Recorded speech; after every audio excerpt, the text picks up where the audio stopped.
एउटै ड्याङमा के होइन यो सबै मरिगयो के यसरी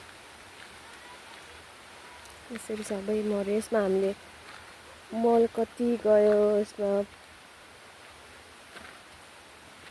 कति पानीहरूबाट कति मलहरू हाल्यो, राम्रै भएन, सबै यसरी मरेर।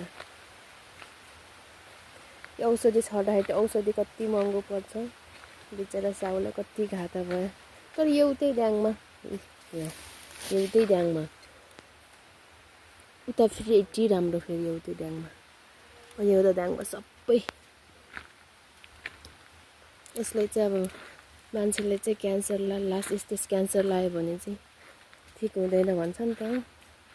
त्यस्तै भएको अरे कि यिनीहरूलाई पनि एक प्रकारको क्यान्सर लागेको भनेर भन्छ है।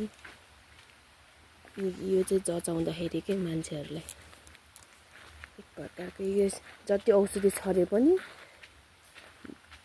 जति जे गरे पनि यसको औषधि छैन अरे कि यसको सबै। बिचारा साउले कति मेहनत गरेर, यति दुःख गरेर वर्षभरिमा एकचोटि खेती गर्छ, सबै मरेर बिचरा। यसमा फेरि यो लाइन कति राम्रो छ, यो लाइन फेरि सर मरेर आधीमा मरेछ, आधीमा फेरि राम्रै भएछ। आफूले कति गरेर दुःख गरेर सानोबाट हुर्काएको हुन्छ, अनि हुर्केपछि चाहिँ जब काट्ने टाइम हुन्छ तब मरिदिन्छ भने मरेर अब के गर्नु, यो टाइममा मरेपछि सबै खतम। के गर्न सकिन्छ।